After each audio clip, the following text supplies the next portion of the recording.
Good afternoon, everybody. Oh, and thank you so much for joining us today. I can't wait for you to meet these two phenomenal humans. We are in for such a treat, seriously. Okay, my name is Parker. Here at Science World, I am the educational curator of T-Rex, the Ultimate Predator, our current feature exhibition, which is actually produced by the American Museum of Natural History.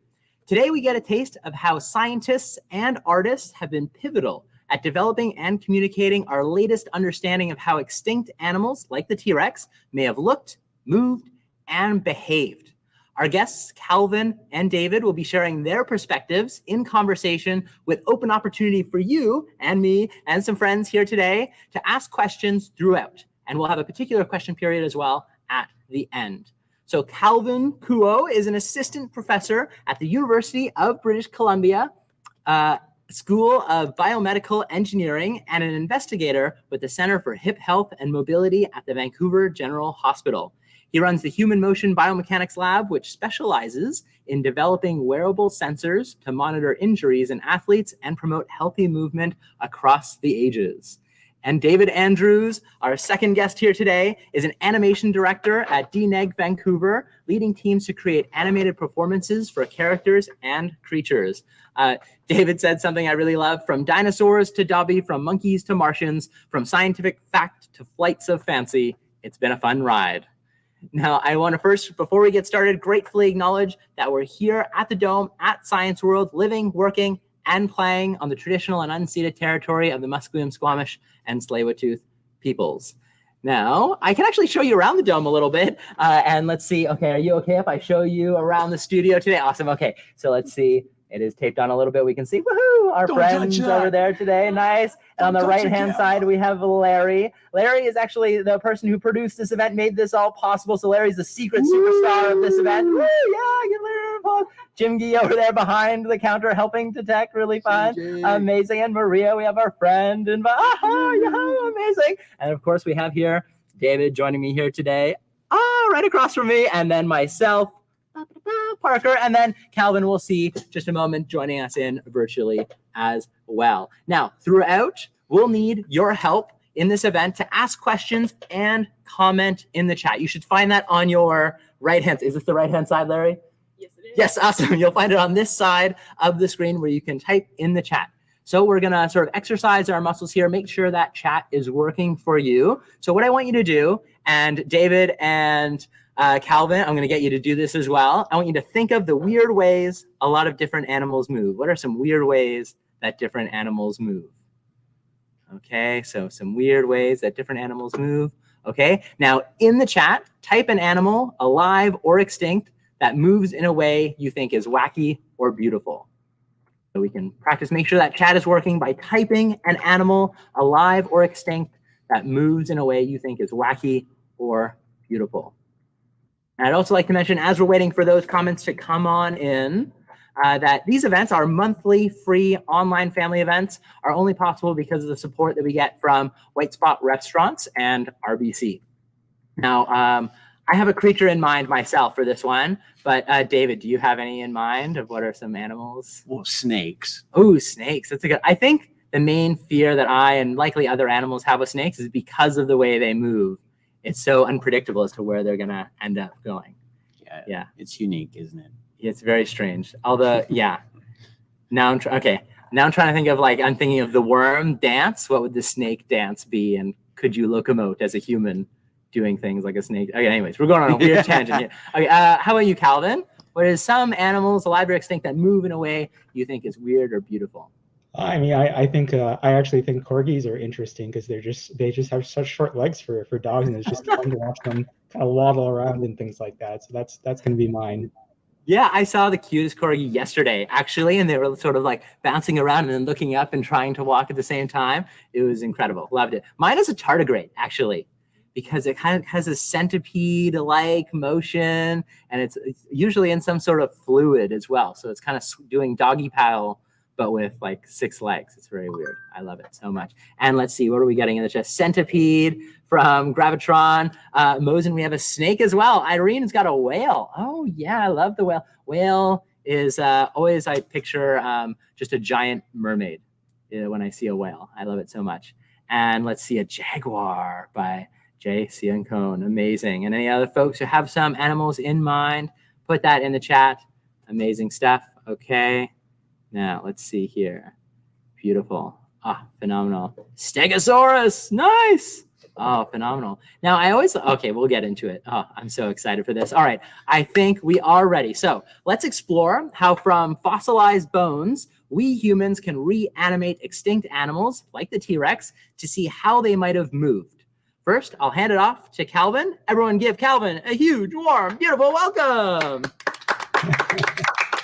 Thank you, thank you. Thanks for the introduction, Parker. Yeah, it's my pleasure to discuss with everyone today, or share with everyone, this sort of study of how some of these creatures from our prehistory move around and walk around, and how we as scientists actually try and understand it and study these things. So as Parker mentioned, I'm an assistant professor at UBC, and I specialize in this field called biomechanics, where we try and understand how biological systems like the T-Rex move around. So my goal today is to tell you some of the stories that I've actually heard around this topic. It's a fascinating topic for scientists to think about and to study, because obviously we don't have T-Rexes available to us today. So we have to use a lot of clever tricks to try and figure out what exactly T-Rexes are doing. So if we could get my slides on the screen, please. Are they there? Okay, great. So let's talk you through the adventure that is trying to study how T-Rexes run. So a lot of what I'm going to discuss today is kind of explained to me by my own mentors and professors throughout the years, and it's kind of a brief history in this particular field. So before we actually start talking about whether T-Rex can run or not, I want you to think about what is the difference between walking and running for humans. So I would like you to please just type some stuff in the chat, or think about what is the difference between walking and running. And I encourage you to think about, what it is that you do personally when you think about, if I want to go out for a walk or if I want to go out for a run, what are the differences between these two activities? And anything related to how you move or the speed or anything like that will suffice. And then we'll talk a little bit about what this means from the scientific perspective when we think about walking and running. So we'll just leave this out there in the open for a little bit. And I encourage you can even get up and try and walk around and run around yourself if you'd like. Yeah, Parker? I feel like it's easier to have style when I'm walking than when I'm running. Yeah, it's harder to run. I don't know. You can, like, I see people running around with Beats these days, so I assume they're oh, nice. That's true. That's true. Yeah, I'm not one of those people. I saw someone roller skating the other day, having a real fun time. So rollerblading down Arbutus walkway, so that was nice. Yeah, so I see speed in the chat here, right? Velocity, speed, these are all good. These are all good comments, and definitely these are the first things that we think about when we walking is less of a struggle. Yes, walking is definitely a lot less energy intensive. So yeah, in general, when we think about walking and running, speed is oftentimes the very first thing people think about. Walking is generally slower and running is generally faster. You want to get somewhere quick. But I encourage you to think, right? We also have these cases where we might think about people that walk really fast or people that might run really slow. So if you watch the Olympics, there's this event called speed walking, right? Where they literally are walking, faster than I even run, right? And it's a whole art to doing that. So do we consider this a running gait? No, it's still called walking, but it's considered a fast walk. And then similarly, there's this thing called apparently slow jogging, which I didn't actually know about, but it's the activity of actually jogging or running, but at a relatively slow or more relaxed pace, so that it's maybe a little bit easier to do than running full on. So speed is actually not the definition that we as biomechanics or scientists actually use to describe the difference between walking and running. And fundamentally, what we actually think about when walking and running is what the motion actually looks like. So walking is actually defined as having 2 feet on the ground at the same time during what we call the stride. So whenever you're walking around, at certain points when you're walking, both of your feet are actually going to be on the ground at the same time. And this is something that we call dual support, right? Where both your feet are on the ground. And running is kind of the opposite, right? When you think about running, what's actually going on is that at certain points, you're actually fully in the air when you're running, right? And what we call this in scientific terms, or at least what I call it, is actually a flight phase, right? Where your whole body is actually in the air. So I actually think about running as almost taking these little jumps every single time, right? So you're basically hopping up and down in the air as you're trying to sort of propel yourself forward. And so this is one of the main definitions that we use to differentiate walking, where both feet are on the ground, from running, where both feet are in the air. And so because running has this kind of flight phase where you're completely in the air, you actually need a lot of muscle strength to actually launch yourself upwards, right? And as I mentioned, running in a sense is almost just like taking a bunch of little jumps in succession to get this gait going. And so it requires a lot of muscle strength to actually be able to run compared to just walking.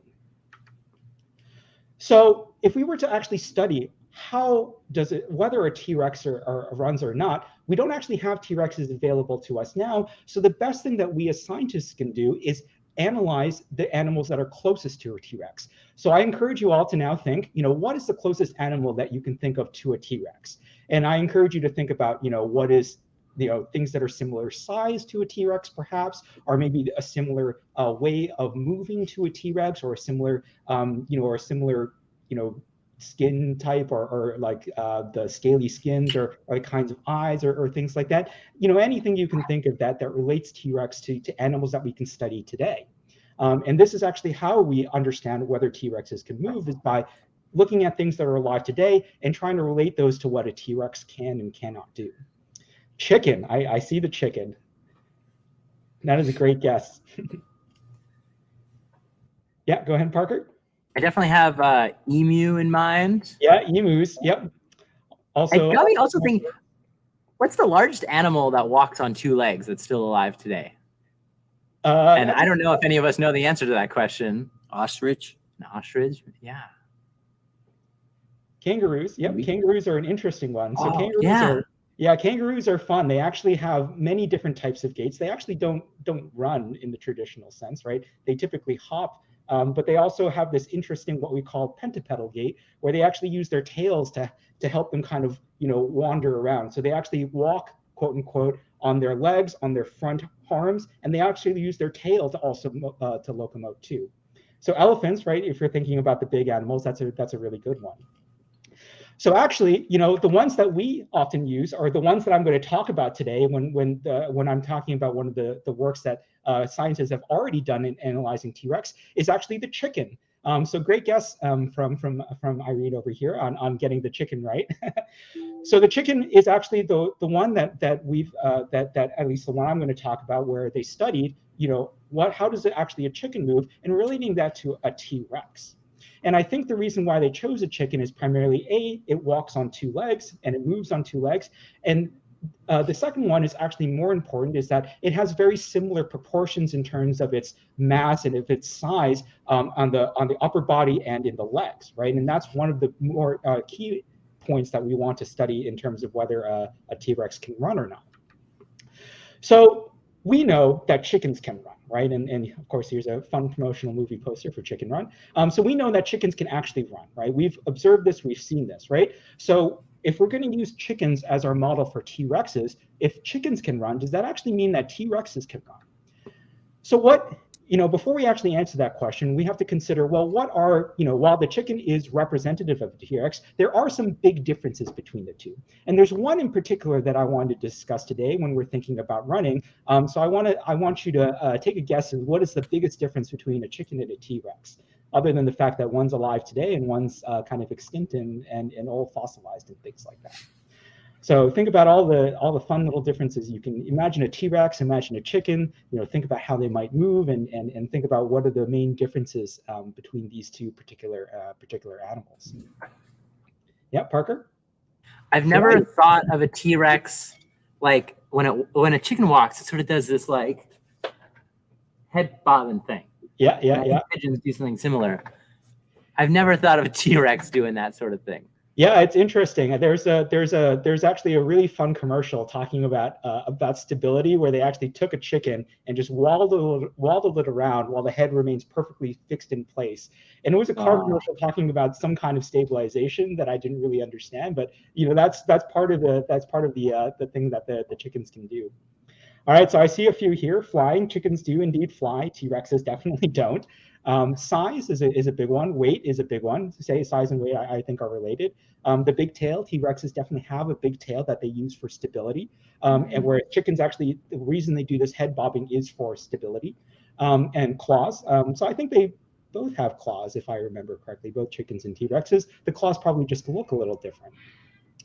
So the biggest thing that we're going to consider, or we're going to talk about from the analysis perspective or biomechanics perspective, is actually the size or the weight of these things. So chickens, right? They're smaller. I can carry a chicken. I can probably hold a chicken. Whereas T-Rex, if I tried to carry a T-Rex, it probably wouldn't work out so well. So that's a very big factor when we're talking about the difference between a chicken and T-Rex. And so now the big question is, well, does this huge size difference actually matter when we're determining whether the T-Rex can run? Because we do know that the chicken can run. So how do we account for this difference in size? Well, the way we did it in the biomechanics literature is, again, we don't have access to T-Rexes, so we can't actually compare small chicken to big, similar T-Rex or big chicken or anything like that. But we can look at a different kind of type of animal that does have this big size range between small animals and big animals. And the kinds of animals that we actually study are these things called quadrupeds. Now, quadrupeds relate to four-legged animals. So quad means four, and ped in this case means leg, so four-legged animals. And when we think about four-legged animals, we're thinking about dogs, cats, horses, things like that. And so the nice thing about quadrupeds is that alive today, there are actually a big size variation of quadrupeds out there now. So I encourage you now to think about what is the smallest quadruped you can think of, and also what is the biggest quadruped you can think of, right? And we'll talk a little bit about the studies that we've done relating these two things and understanding, what can run, what can't run, and how that relates back to the T-Rex and the chicken. So any small little pets out there? I've got a little tiny little dog, but I'm pretty sure there are smaller quadrupeds than that.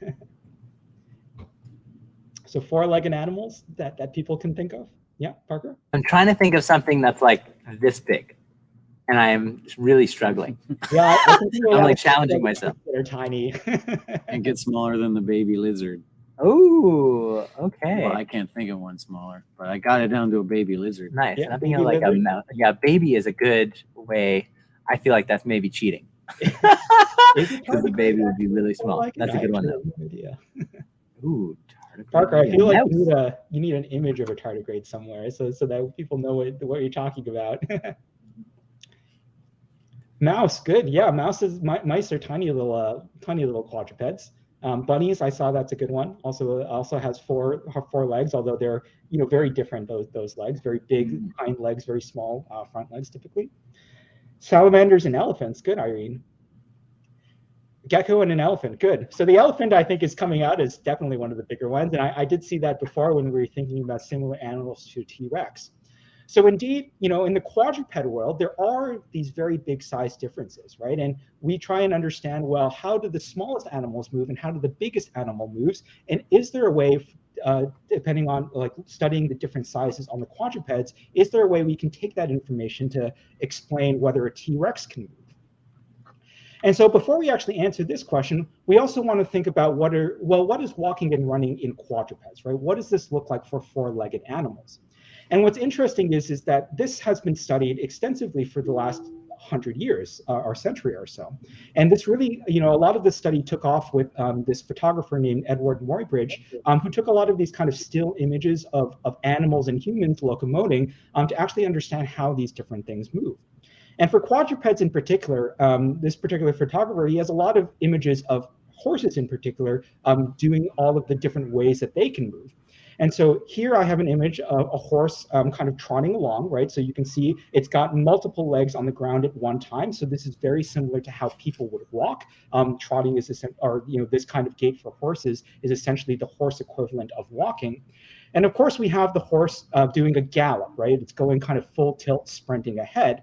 And what's interesting is that during these kind of gallops, the horses actually have all four of their legs in the air at the same time. So similar to how people, when we run, we have what we call a flight phase when both of our legs are in the air. Horses and other quadrupeds, other small quadrupeds, actually have a similar thing going on when they gallop. When they gallop, there is a point in time where actually all four of their legs are in the air at once.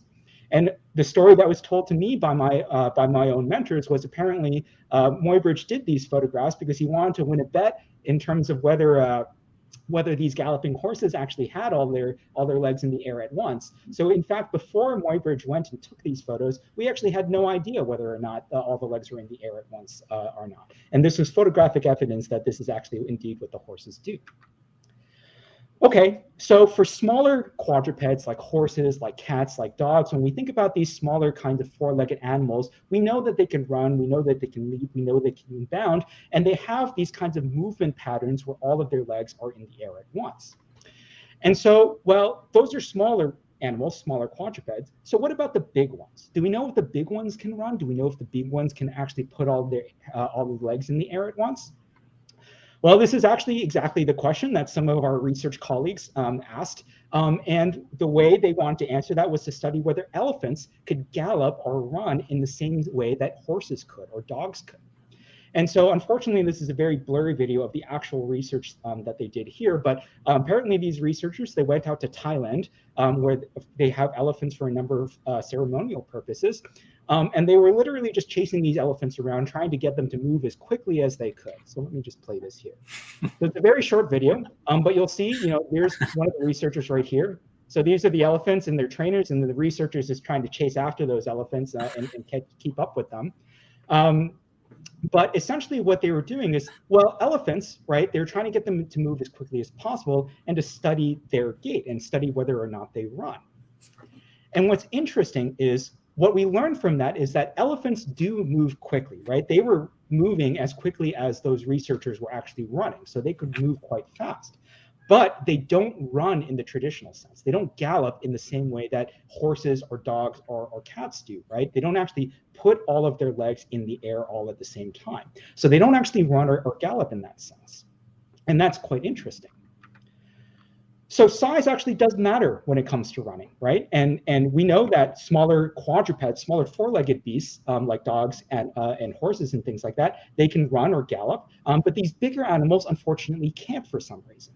And so now to answer the question whether T-Rexes can run or not, we need to answer that question, well, why does size matter, right? What about size is important in determining whether things can run or not? And the key here is what I discussed earlier when I talked about running is just a bunch of little leaps at the same time, and you need a lot of strength to do that. It all relates to how the muscles work and how the muscles actually produce force to move the body around. So we're going to go through a lot of math here, or a little bit of math here, and I'll try and walk you through it as best I can. But bear with me on this explanation here. So how many of you know what Newton's second law is? I'm not going to do this pop quiz with you, but we're going to start with Newton's second law, right, which relates the force required to move an object, right, is equal to the mass of that object times the acceleration that you want that object to move, right? So effectively, what this represents in lay terms is, if I need to push something, right, how hard I need to push something depends on how heavy that something is and how much I want to move it. Now we can rearrange this equation, right, and say, well, how much I move an object depends on how much force I apply to it and the amount of mass that it is, right, that is required. So when we think about muscles and people and humans and things like that and how they work, well, let's think about how these muscles actually generate forces and how they actually produce the forces that get us motion. So if you actually look at a muscle, they're composed of these things called fibers, right? They're these little long strands that essentially go the length of your muscle. And each of these little fibers will contract to produce a force. Now, the way a muscle as a whole produces forces is that we have actually a lot of these fibers side by side next to each other, right? And they all produce forces at the same time in order to move things around, right? And so when we think about, well, how does the amount of force scale with with the size of our muscles, right? We have to think about, well, how many muscle fibers do I have next to each other? So if I have muscle fibers along a length here and muscle fibers along another length on the side here, well, then I know my force scales, right, increases with the length squared, or length times length. So if I increase the length, by twice, by 2 times in this direction and 2 times in this direction, then the force I can produce is 4 times greater. Now, what about the mass? So the mass of the muscle, right, is not just this particular length times length, but also includes the size of the muscle fibers themselves. So if we think about the muscle as this cube, right, as this block of stuff, or this block of tissue, right, we can actually compute the mass of this muscle as depending on the volume of that cube, or in this case, L times L times L, or L cubed. And what we discover from this relationship is that as you increase the size of an animal, right, as you increase the size L of an animal, or of the muscle in these animals, the amount of motion that they can produce actually decreases, right? So as the size of an animal increases, the amount of motion that they can produce actually goes down, right? And this is a fundamental relationship for these animals, and why size dictates whether things can run. Size dictates whether an animal can run or not. And so these scientists, right, when they actually published a paper on this, ran this relationship and tried to determine, well, how much muscle do you actually need in the legs of these animals to actually get them to move? And so they said, well, a chicken, right, has a good amount of has the right amount of kind of muscle mass in the legs that will allow them to run. But as we scale the mass of scale the size of these animals up, right, the higher we scale these things up, the more impossible it is for these things to actually physically generate enough force to actually run around. So if we scale things up to a 6,000 kilogram chicken, right, the scientists discovered that, well, the chicken needs over 100% body mass in the legs just to move around. But our best guess for even the T-Rex suggests that T-Rexes require almost 90% of their mass just in muscles in the legs to be able to get any kind of running whatsoever. And this is probably fairly unrealistic for T-Rexes. So you can actually even try this relationship out yourself, right? So if you're at home and you think about, well, does this kind of mass, does this size actually matter when it comes to whether I can run or not? One thing you can actually try yourself is to take a backpack with some heavy textbooks or something like that in it, and see, does it become harder to move around? Does it become harder to walk? Does it become harder to run? And of course, don't overdo it. Don't strain yourself and don't hurt yourself. And for those of you who are actually at Science World, or whoever wants to go to Science World anytime soon, this is actually an exercise you can do at Science World. That's a fun one. I know on the second floor, above the center stage, there's this nice little basketball jumping exercise that you can do, and it'll tell you how high you can jump and how high you can reach. So for those of you who are there, one exercise you can do is to see how high can you jump just by yourself, right? And then you can also see, well, if I were to put some weight on you, like a backpack full of textbooks, is it actually going to decrease the amount of I can jump, right? And remember, running is like taking a lot of these little jumps. So the more and more weight you put on yourself, the less and less you're going to be able to jump, and the less and less you're going to be able to run. And again, don't overdo it. Try not to hurt yourself. Yep, go ahead, Parker. I love this. Larry has this great question. Yeah. Can little animals who are super jacked, have huge muscles, can they jump really high? Yeah, so that's a great question. So if we think about other little animals that have really big muscles in their legs, we're thinking about things like rabbits and frogs, right? Where they have very large, most of their muscle and most of their mass is actually in their legs, that allows them to really leap and move at very large distances. So if we think of a frog, right? A frog can jump many times its own body length, its own body length, because most of its muscles are actually in the legs and there to generate, to overcome the amount of weight that the frog is, right? So if we think about humans, right, we definitely can't jump many times our body, or many times our body length, and that's because the proportion of muscle in our legs is much less compared to frogs, right? So that's a great question. So big muscles definitely allow things to jump more. If we as humans had gigantic muscles, we could probably also jump quite a bit too. Yeah. I also love in the gallery, T-Rex, the Ultimate Predator, it shows the T-Rex as a 1-year-old. And because of its reduced size, the American Museum of Natural History is suggesting that likely the baby would have been able to run and get that flight phase going. But then as it got heavier, it stopped like having the ability to be able to get that high? Yeah, that's a great point. Definitely, the smaller the T-Rex, they probably would have been able to have different kinds of gaits and things like that. And this is another thing that actually happens with humans too. If we think about adults, right? If we're walking and we have a child next to us, right? If we're walking sort of fast enough, the child has to almost run to keep up, right? And there's a relationship between sort of the speed and the size as well that determines when you actually transition over to running. So we talked about whether T-Rex can run from the perspective of whether they have enough muscle force to run. But that's not actually the end of the story. And what we actually discovered from a lot of this analysis is that at the end of the day, T-Rex simply doesn't have the muscle force that would actually allow it to run in the traditional sense. They might have been able to move relatively fast, right? But there's a very good chance that humans like you and I could actually be able to outrun it simply because the T-Rex just doesn't have enough muscle to propel it anywhere.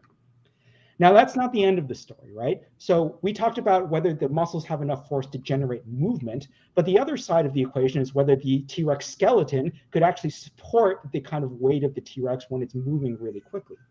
And so another analysis that other researchers did was to see, okay, if we were to consider a T-Rex that moves really quickly, how much force would that actually apply to the bones? And are the bones strong enough to actually support all of that weight and all of that force? And so they ran these interesting simulations where they have this T-Rex skeleton kind of moving around and flailing its arms kind of silly and trying to predict, well, if a T-Rex were to move quickly, how much force or stress is actually being applied to the bones?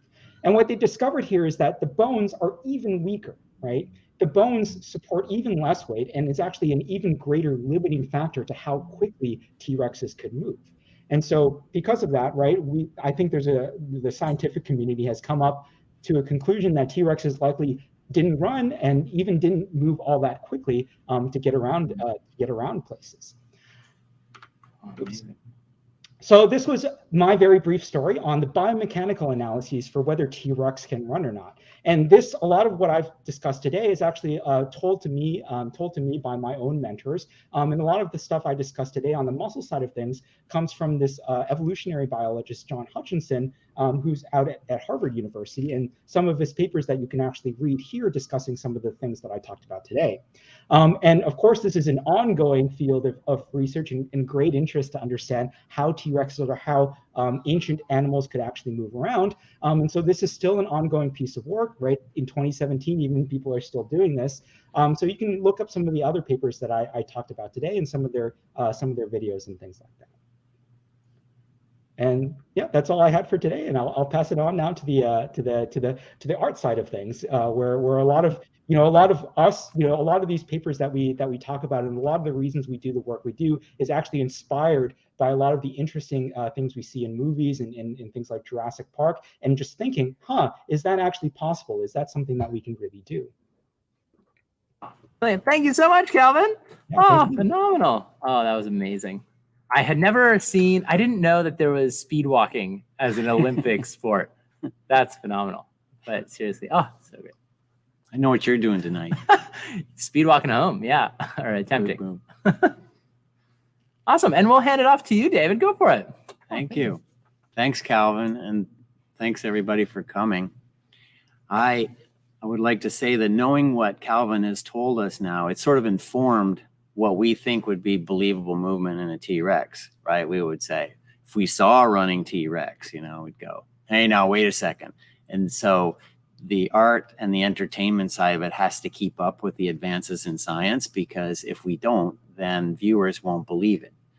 And so, yeah, the art and the science really go hand in hand. Like, it's sort of, now that we have access to all this kind of knowledge and what Calvin has shared with us today, it really informs our decisions as we go forward as the twin brother of the sciences to create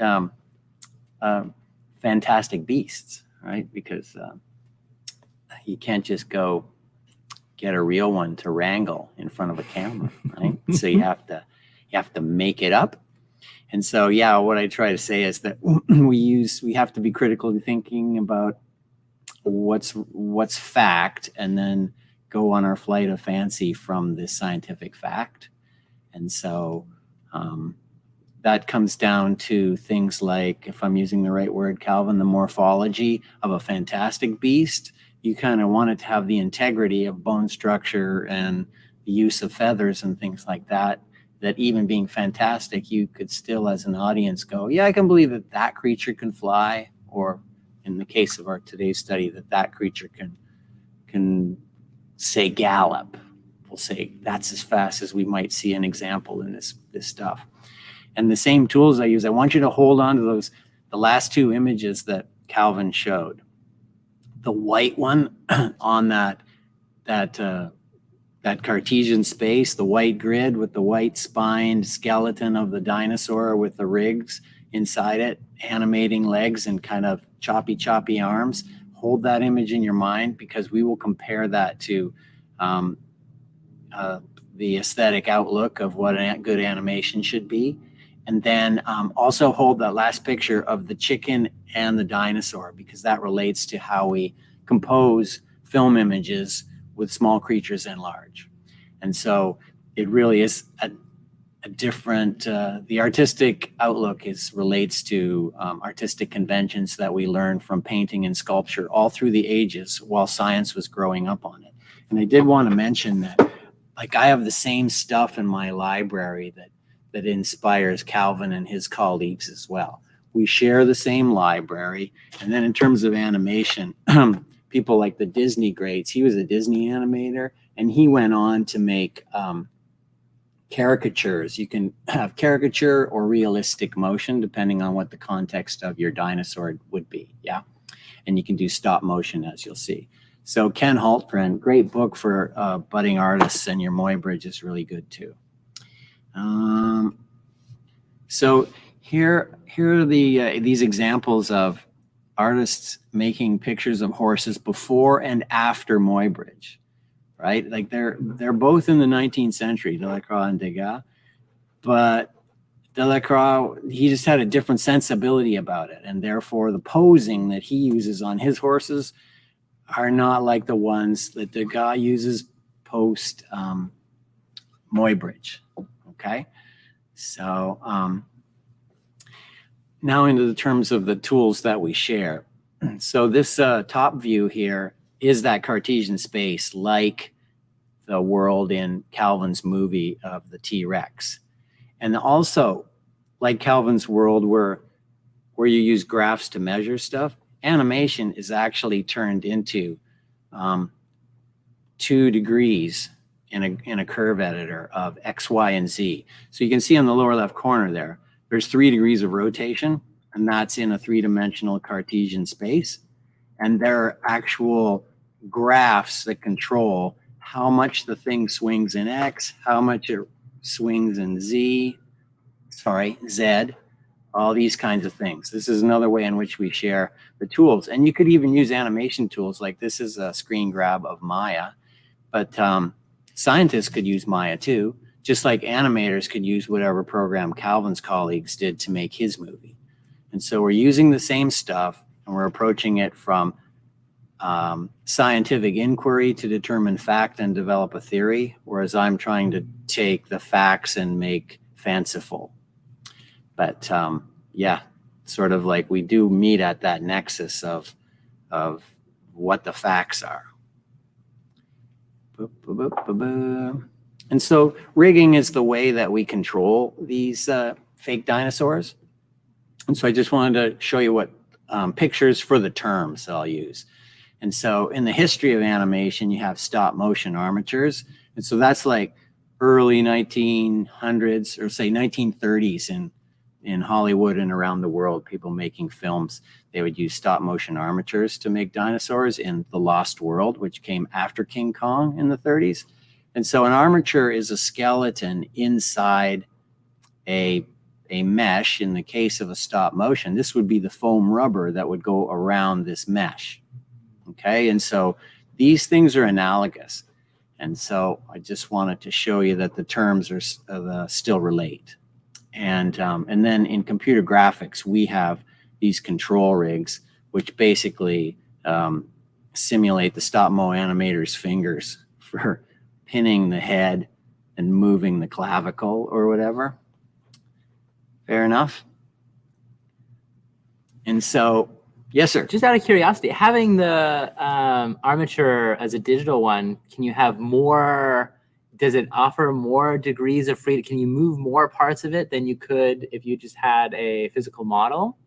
Yes, like the riggers in computer graphics and stop motion, they will put limits on what a joint can do, and so they will put a ball joint on the shoulder for the T-Rex's front arms, and they will put a ball joint at the hip, but they would put a hinge joint at the knees, and at the elbows, because this is planar movement, right?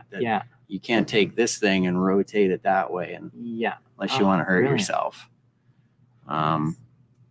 And so I do want to show you just this little thing right now. So we'll just have a look at some. So this is a 1930s stop-mo dinosaur from Lost World. And then that's the 1993 Jurassic Park. So you go from this kind of convention of realism to the new convention, because both of those are photographic, right? That's where we kind of work in it. So it's kind of interesting. And let me just. And so I wanted to show you this. This is from like Fantasia, which is like 1942. And so the thing I want you to look at in here, well, you please just put in the chat and say how you feel it relates to everything that Calvin said.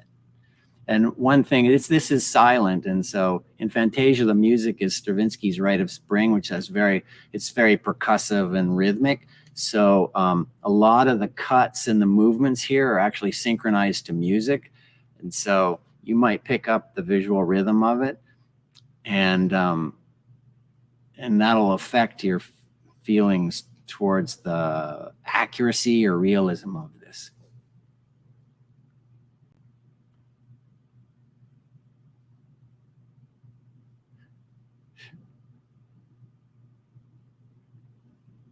Look at the big hands, huh?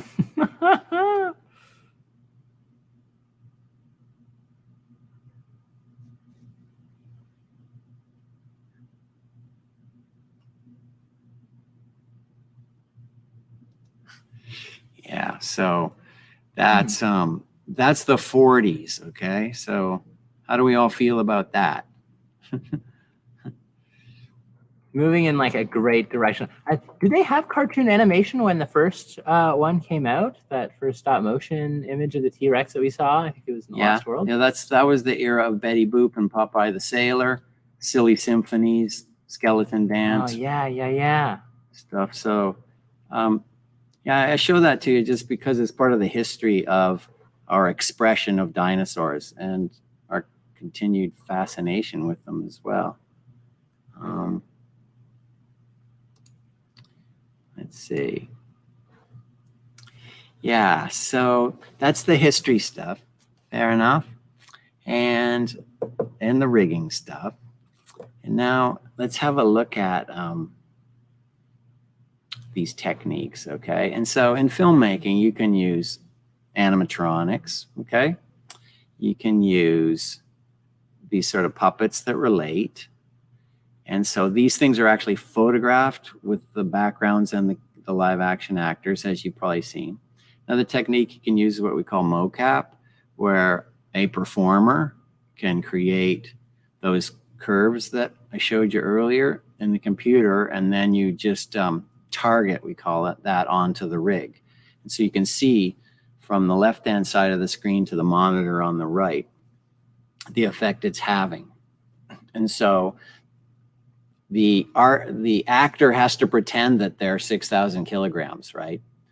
They have to try to dampen themselves. And there are techniques to make a 175-pound actor slow down, like, not pounds, but you know what I mean, a 6,000 kilogram T-Rex, so that he doesn't move too fast. Because one thing you notice in the Disney stuff is how the Stegosaurus really cranks up its head kind of fast, and now you really want to see, we're just looking for heavier things in our kind of realistic photographic world. Mhm. If it moves that fast, you just go, whoa, it feels like it's in a shoebox theater and not on Hawaii or in Jurassic Park. It's a weird one where I've always thought, like, when I see a giant, like some sort of image of a giant on screen, like a giant, like kind of like in the Beanstalk. Yeah. Where I'm like, why can't a giant run? It was always like a weird thought that I had, that why are giants so limbering? Yeah.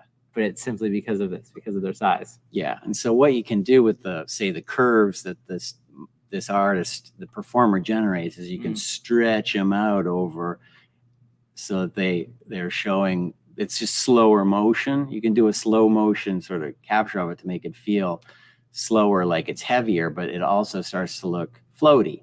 Yeah. And so, Okay. these are aesthetic concerns that you got to figure out in this world of computer graphics animation. And then stop motion animators, when they do it, they have to figure it out in screen space when they're dropping the foot and the hips are taking the legs taking the weight, those bones are taking that mass, they're going to sink at a certain rate. And so the rate at which the hip mass drops creates the illusion of the weight on a frame by frame basis. And then the settling into the down position, the amount of bend of the knee, the pushing of the leg again to rise the hip up for the next step. Yeah.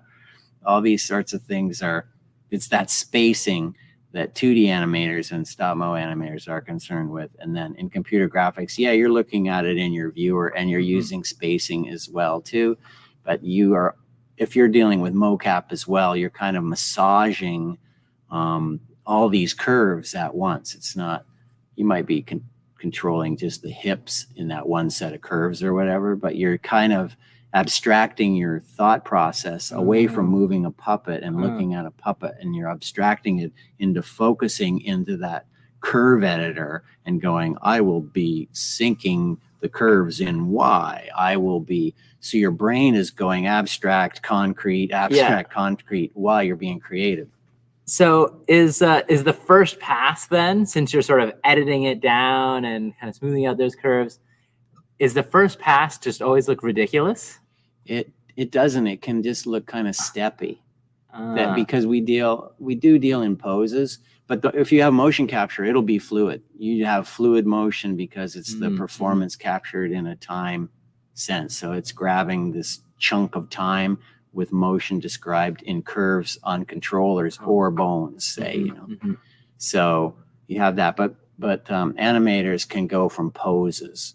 And so when Calvin said, yeah, in science, we understand that as a stride. We use the same word in walks in animation too. You have a stride position. And then when the front leg is down and the weight's shifting over it, you just call that one, when you're balanced on one foot, that's your passing position. And then you go to next stride. So we use the same language, but when we're animating, we will do poses. And so if you do like pose and hold that pose for 8 frames and then click to the next pose for another 6 frames and then click to the next stride pose for 8 frames, you can show yourself this pop, pop, pop, pop, pop thing that sometimes gets a thing called, they do these things called pop-o-matics in stop mo, where they just like roughly pose it. It's going to be here at frame 24. It's going to be here at frame 100. It's going to do this, and you pop through it like that. So that can be, your first pass. And then computer graphics, you can emulate that too. Yeah. Phenomenal. Thank you. And so now the other part of our job is the realism of it, right? Part of the realism of the film experience is how good the skin looks, the texture map on that geometry, like that Tutti Frutti guy I showed you at the start, right? Who's the polymesh. Yeah. That thing has to not look like polymesh, but look like the nice looking dinosaur. And so you have to have that looking good. You have to have your look and lighting really dialed in. And that means like depth of field to match the camera lens. And then the effects is the environmental kind of rain that might be, moisture, sweat, breath, if it's cold out, all these kind of considerations that when the viewer looks at this image goes, I'm afraid, right? Where it's really about, these movies are sort of like chilling, right? So all these things relate to it: the way it moves, the way it looks, the effects, how it fits in the background, all the comping considerations. These things are another part of your experience that relate. This is beyond the movement, but it has to be included in the aesthetic outlook of it. Like, it's motion that's inside this wrapper. And so I just want you to be aware of the wrapper. And the other thing that we consider in animation and filmmaking is composition, right? Like, so this is back to that last picture that Calvin showed. He showed a gigantic T-Rex in a frame, the same size as a chicken. And they look like they were sort of in the same side by side. They look side by side. But if you're going to film that, yeah, you can put the chicken up in the foreground so it would be big, and the T-Rex would be small based on your lens choice. And so you might instead of being able to see the entire T-Rex like you could see in Calvin's last picture, you might want to pull that T-Rex up, if the continuity of the film would allow that the T-Rex to be that close to the chicken. And then that means that the T-Rex's head would go off the top of frame. And so the idea is that that thing's so darn big, you can't fit it in the frame. Nice. Because you're framing the chicken, yeah? Yes. So just go like something like this, where I'm like, you can see part of me, but not all of me. Exactly. And I'm just totally out. And then you're there's like a chicken so over here. big, Parker. You're the big. You're going to like scare your mom. Deeper. My laugh needs to be deeper than that. There we go. Yeah, and so composition, as you know, is a big part of how you appreciate the film. There's depth in this image, like the small little human character is like there. This one, it's pretty dynamic too, but you can see that the image it's sort of flatter, right? Because the Chris Pratt is like right underneath him or whatever. But you get scale in the wide shots by having these smaller people in there too. And so, yeah. And then notice the silhouette, right? How clean the rear arm reads, the pose on the arm. See the pose on the arm? That's the other thing, like, yeah, it's gotta, it's all gotta be considered. You gotta pose it in a way that doesn't look goofy, okay? And so that's your job. It's gotta feel fierce and create these kind of chilling feelings. Yeah, there's like the scale notion, right? That you've got, oh my gosh, you got like, he can't fit into the frame. He's so darn big. Okay? And so I want to show you some more movies along that line. Let's go to back to here. I love this idea when I'm trying to make like my home movies. What kind of tricks can I do with my phone to make things look massive or tiny and just play with scale to just create some really fun videos? Yeah. Just experiment with it, I would say. And so here, I think we should go back. Look at these two shots, okay?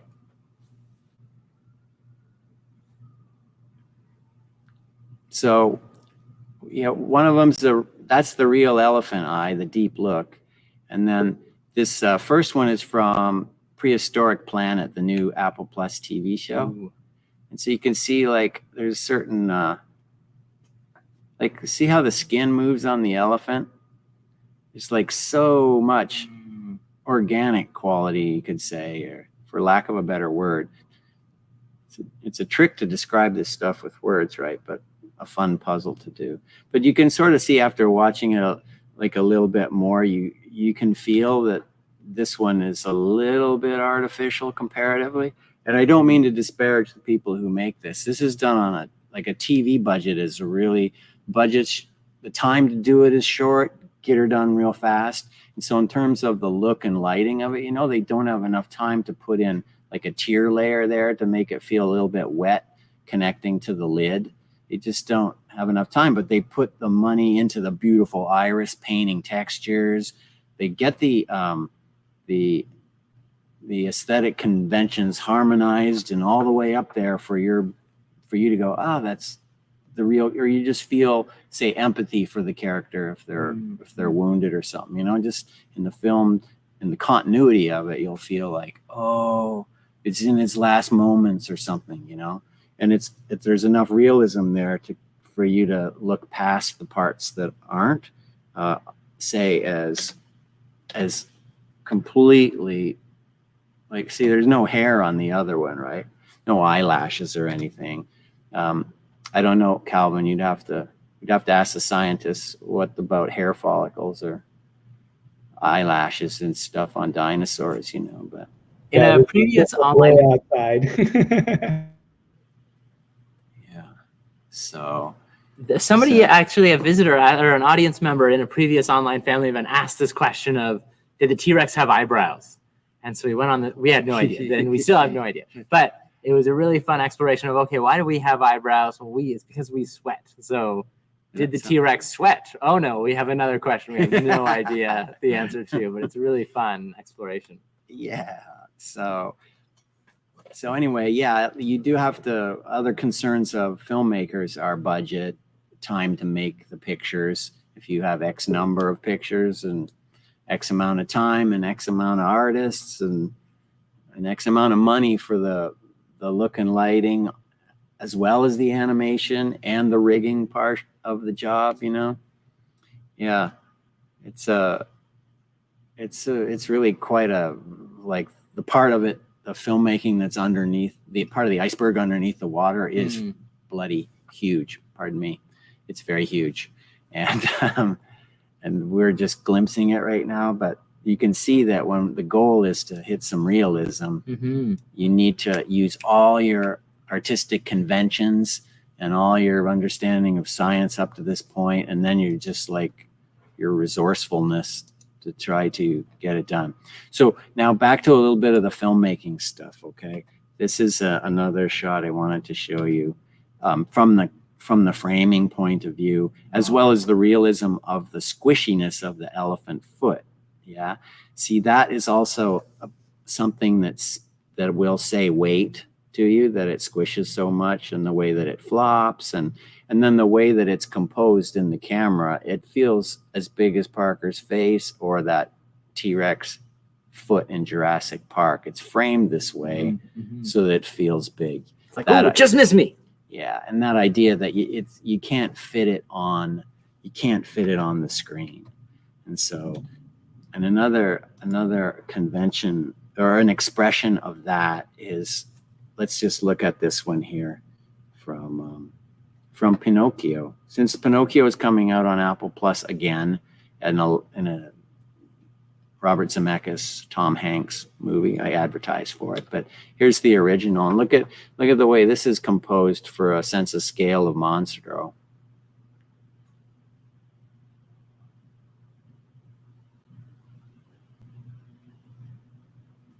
A little bit of comedy in there too. This is like, look at this. Whoa, the underbelly. Tiny birds, gigantic teeth, big effects, right? Similar conventions. Now look at that eye. It's got no eyelashes either. Do whales have eyelashes? Sorry. It needs two shots. Look at the teeth. Jiminy Cricket. Like, just the contrast in the scale, right? This is filmmaking, and it makes you feel like, oh my God, Monstro. He's amazing. And so that's the kind of work that I do. I'm just trying to create feelings, but yes, I want to be on a firm scientific basis. I come from the same family. I'm in Calvin's family too, you know, and I just look at it differently, but I absolutely respect my brother's, what he brings to the table, you know? We start with these fossilized bones in the ground, and there's a different feeling to seeing that, and then on the ground, and then seeing it mounted, and then going from that to a breathing thing where it's making its own snorts and hissing from the breath, and you see the skin moving around and the flab jiggling. It has a totally different feeling, like it's there with you in the same time, in the same place as you are, which is not an experience that really any human has had, which is incredible to be able for us to imagine that sort of thing. Correct. Yeah, I will say, I mean, from the scientific side, all of the tools that we use are exactly the same as the sort of art side of things. Like motion capture is our bread and butter for all the scientific analysis of human movement, and we use it all day long. And actually, a lot of the innovations that come in the technology side of things is actually primarily driven by what the needs are from the animation side and the art side. And a lot of what they do is actually making our lives so much easier when it comes to actually getting data from people moving around and things like that for scientific purposes. So a lot of what drives the technologies and the things that we use is really coming from the arts, and it's a very beneficial relationship that we have. Da, da, da, da, da. I lost my slideshow. I guess I closed it.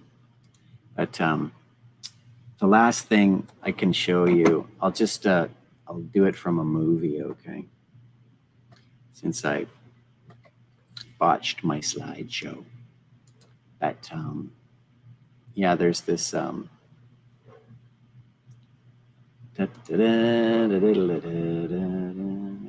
gonna get rid of you guys for now. Pardon me, gang. I just want to show you this one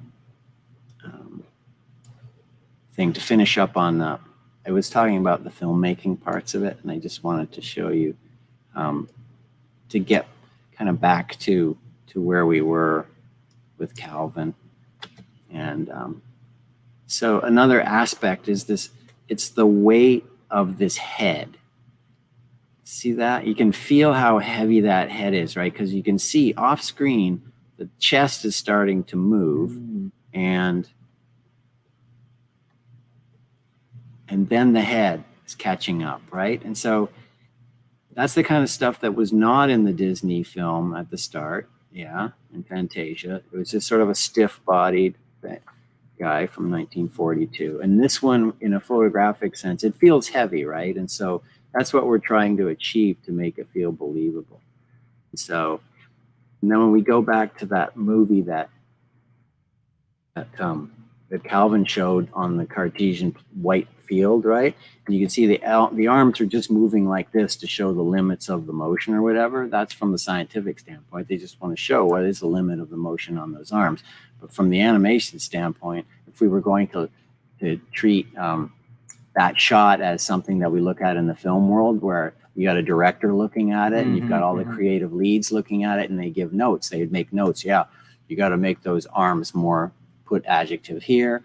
You gotta like loosen up the spine. You know, in animation, I'm an animation director, so I run dailies. In animation dailies, I wouldn't note that because, of course, the animator is going to go, "Yeah, you weren't supposed to see this." Because I would loosen up the spine first, but you asked to see it, and so there's just the legs moving and a stiff spine. So I'll get to it. You know, so. Yeah, those kind of notes, though, is what happens. And then you look at it from a creative standpoint. You go, what does that motion need to become believable, to feel heavy, to create a threatening performance? Because it's going to go into a scary movie or some kind of crazy thriller, you know, and it's designed to create anxiety, possibly fear, maybe even terror in the audience, depending on what their taste level for ferocity is. And that's the context that all this work goes into. It's creating feelings that come from belief, you know, or suspension of disbelief. Yeah. Here's a really weird one. Okay, so because we've seen the T-Rex be terrifying in many cases, how might you animate it differently if you were seeing the T-Rex being like a caring parent? Yeah, that's acting, right? Like you're going to ask the animator to do the acting. And because the thing's so heavy, we're never going to animate it fast, you know? So it's always going to have this kind of slow thing that can feel caressing. And then in other moments when the lightning's flashing, it can feel absolutely sinister, right? And so there's kind of these film techniques that allow you to go one way or the other, but the actual motion could be the same. Like you could just see, and I know in Prehistoric Planet, there are like these very delicate, nuzzling T-Rexes in that show that you can see. Then you go, yeah, and it's right next to the super big chompers, right? Yeah. And so you can tell that those two aren't, that they're caressing one another and not fighting. And so it's basically acting, and all these other things like the composition, and no lightning's going to be flashing on it, Totally. Think of Bambi, like the lightning sequence in Bambi, it gives way to this quieter little bump, bump, bump, little April showers, and the colors get brighter, and Bambi's mom is caressing him. He's not scared anymore, It's like the film context also helps you sell these different kind of moods, let's say. Yeah, and the emotions that like the characters are feeling. Yeah. Beautiful. I love that. See, all this work so when we feel that sort of terror at the limit of, say, tragedy is absolute terror or whatever, beyond fear, when we experience that in either Greek tragedy or in a monster movie, right, the goal is that we would feel relief, or like after the roller coaster's over, I survived, and it's sort of purged, and you feel like, I actually enjoyed that, that you can come out of it in a cathartic way, just like Aristotle talked about all that art way back when. It's the same thing with monster movies. Like, we don't want to come out going, you want to actually go for the ride and have a catharsis. But that's really based on how developed your taste is, right? Like, if you don't have a taste for scary movies or even slapstick, it'll look violent. Slapstick looks violent to someone who's not acculturated to the form and expression of the movie type. Like whether you call it a genre or whatever, it's like it's a taste game. Like, I feel like rom-coms and not scary movies, it's like really going to be hard to have you enjoy the new Winnie the Pooh movie called Blood and Honey. So a lot of the paleontologists who studied T-Rex in the late 90s may have also been really into horror. Yeah, maybe. Well, yeah, it's like, because we're all part of culture and we just have our tastes, right? Yeah. But that's what's so fun about today, I think, is that we're the art and the science, and we're jumbled together because we do relate, and you can see the both worlds and how they connect. Brilliant. Love it. Thank you so much. Do you have any last points that you want to bring up before we open it up for questions? David, thank you so much. That was seriously phenomenal. Let's give our two guests a huge round of applause. Yeah, thank you so much. Just seriously, oh my goodness. It is incredible. So everyone at home, if you're on the bus, wherever you might be, feel free to type in the comments any questions that you might have for David and Calvin, and they'll both be able to answer from their two perspectives. I definitely have one to get us started off. Oh, we have Chris starting us off, actually. This is a good one. So Chris has asked a little while ago, how did the T-Rex catch prey if it couldn't run very fast? Yeah, so I'll tackle this one very briefly. So the answer is, we don't know how T-Rex actually caught prey, or whether it even caught prey to begin with.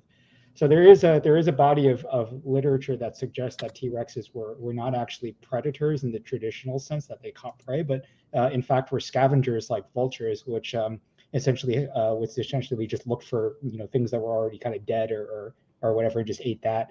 I think the argument is still I think the discussion is still ongoing in terms of what's what. Oftentimes you can tell whether things are actually like the biomechanics and the anthropometry. I don't know how to pronounce that word, but anyways, like how things move and the shape of its jaw, even all of those things, right, that we can learn from the fossils, do point to whether things are scavengers or are predators, right? Function follows form is kind of the key thing in biology, and it applies here to T-Rexes as well. Mm-hmm, mm-hmm. Yeah, there's a really fun in the gallery. Again, it's a really great one. There is some evidence of scavenging behavior, but also this is really cool. You're gonna love this. I don't know if you know this already. There was a hadrosaur, one of those duck-billed dinosaurs. In one of its tail vertebrae was a broken T-Rex tooth. Oh, And there was bone that had healed around that tooth. So it tells us that that animal was alive when it was bitten by the T-Rex, and it lived long enough after for that bone to then heal and grow around it. So that was like sort of the smoking gun, I guess, as you say, that there's at least just one instance that provides a little bit of evidence for some predatory behavior as well, which is pretty phenomenal. But maybe it was a slow-moving hadrosaur sleeping, or we can't really possibly know right now, at least. yeah. They got food somehow, didn't they? Yeah. Yeah, how else can it get so big? Phenomenal. But that's it. That's why we keep on digging, right, Calvin? Because we only have theories. Like we have our facts that we develop theories from, but we keep on getting new ideas about what the theory could be. Yeah, I mean, I think a lot of the theories actually come from the artist side of things too, right? Like I'm thinking from sci-fi in particular, like all of these, notions about like warp speed, teleportation, all of that stuff comes from, right, the art and the science fiction, and it's like, oh, is that actually something that we can do? Is where a lot of the inspiration comes from our perspective. Yeah, which is like how you could say that the human imagination contains both, or the whole universe, and especially art and science. And so they're not separate things. They're pieces of our imagination. Yep. Or say tools for our imagination. Yep, absolutely. So I had this one is for somebody, and this is a question for both of you, for somebody who's just starting out in animation or maybe biomechanics. What are some sort of fundamental first principles that they're going to be learning in order to be doing it successfully and believably? Well, I was gonna bring up your terms for the Cartesian space. Know your coordinate systems. That's a big one. Like, we do the same, like the way we describe motion is using those exact same terms that David was using for his animation, X, Y, Z rotations. We usually use the anatomical terms like flexion, extension, things like that. But fundamentally, it's all the same: X, Y, Z rotations, Cartesian space representations. We might not call them. We might not call them rigs or armatures or things like that, but we use fundamentally all of those techniques are all the same when we talk about biomechanics and how people move and things like that. So all of that is shared amongst our sort of fields. But in my perspective, it's all about being comfortable with Cartesian space. So Cartesian space, just to like translate a little bit too, the X, it's sort of showing how much is this moving in the forward and back direction, how much is it moving in the left and right direction, and how much is it moving in the up and down direction. So that those sort of three intersecting axes or lines are the ones that make up the coordinates for a Cartesian. Yeah, so it's interesting. Like those are the translational Cartesian representations. But oftentimes when we talk about human motion, we actually think about the rotations most often. So we talk about actually the rotations about these various axes.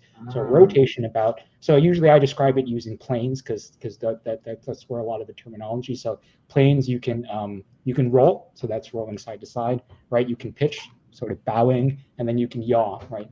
Sort of helicopter motion. So that's actually the one I think is more important from the biomechanics, at least from our perspective in biomechanics. But it's the same idea for sure. Yeah, love it. Yeah. Oh, amazing. It certainly relates to the rigging stuff, right? Like I was saying, that's a planar rotation on a hinge joint, right? And so it's like riggers, that's their bread and butter, and they use it all day long.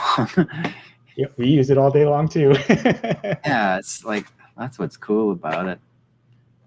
About this talk for me is just to hear your point of view and to know that I'm totally your brother. Yeah. Yeah, it's all about like maintaining that curiosity that you have from your youth. When we're young, we're very into exploring our natural world and understanding it and learning through whatever ways. And it's truly through our imagination. So maintaining your curiosity as you break out into your adolescent and youth and young adulthood, when you're choosing what you want to do, you have to find something that interests you, obviously, because you're trying to have a long arc with it, So your curiosity, maintaining that will help you kind of always go back to the source if you get bored sometimes, just go have a flight of fancy to charge your batteries or something, and then can get back on your course. Oh, I love it. So first principles from you, David, for somebody going into animation? Yeah, it's that curiosity that'll make you study. Like you just, artists have sketchbooks or whatever. Can draw it. Like you watch the way a child will move compared to an older sibling and an adult, And so when you're out in the city, it's your power of observation, in a word, is what I'm saying. Like if you just find yourself observing how everybody does things and how somebody can do an outer brow raiser without even trying, like I can't do the outer without the inner, And so some people can go and go, are you making fun of me? And they're just like having some micro movement on their face, but it's like observing that stuff. If you like to do that stuff and then want to translate it into like a character, whether they're a Jiminy Cricket or a fierce Tyrannosaurus Rex, that's the source material you draw from when somebody hires you, and puts you in the seat and go, hey, we want you to make this lizard crawl up the wall. And you go, I've never made a lizard crawl up the wall before. It's my first time ever, which is, everybody has this first time experiences as being young in the industry. It's really exhilarating and fun, and you never forget it. And then you just like think about a lizard and how you're going to do it.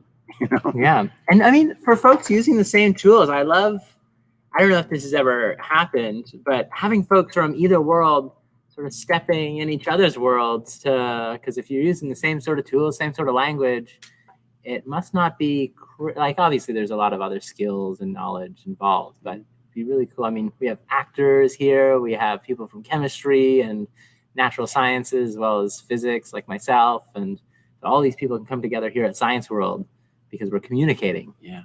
And so it'd be interesting to think of folks doing some cross-collaborational stuff. Yeah, right, which is like our nowadays word for it is diversity, right? We really want to diversify our points of view and how we approach our work. And like the more the better is happily starting to grow. Yeah. Instead of just, 9 old men making animation at Disney. Yeah. Oh, brilliant. Nice. From either of you, any closing remarks before we finish up today? Get on your bad motor scooter and ride. Calvin? No, I'm just going to echo the interdisciplinary side of things. I mean, I was just doing Jumpstart for all the UBC students that were starting up, and this is the main thing I told them is that it doesn't really matter what you do. You can always branch out and do other things in the future. You just learn these basic skills. So, definitely do what interests you and makes you curious, but don't feel like it'll restrict you in any way. You can always jump around a little bit. Amazing. Well, thank you so much, both of you and everybody, for joining us. It's been seriously incredible and seriously fun. Loved it. And as you both sort of alluded to, this is just a taste of how scientists and artists have come together to help us understand these animals, specifically looking at how they move. And we've gotten just a little bit of a flavor of it. Also involves what their skin might have looked like and how their protofeathers might have looked, their coloring and the shading of their skin, how they might have behaved or socialized or cared for the young. So there's a lot of many different scientists in different fields and artists as well in different areas who've worked together to help us visualize and understand these extinct creatures, which is absolutely amazing. So yeah, it's really cool to see in these explorations. Hopefully we'll explore more of them in future events, but what it takes to like truly imagine and visualize the full life of a creature that hasn't existed for millions of years. So pretty phenomenal. So I want to thank you all for joining us here today and have a phenomenal rest of your day. Thanks, everybody. Bye.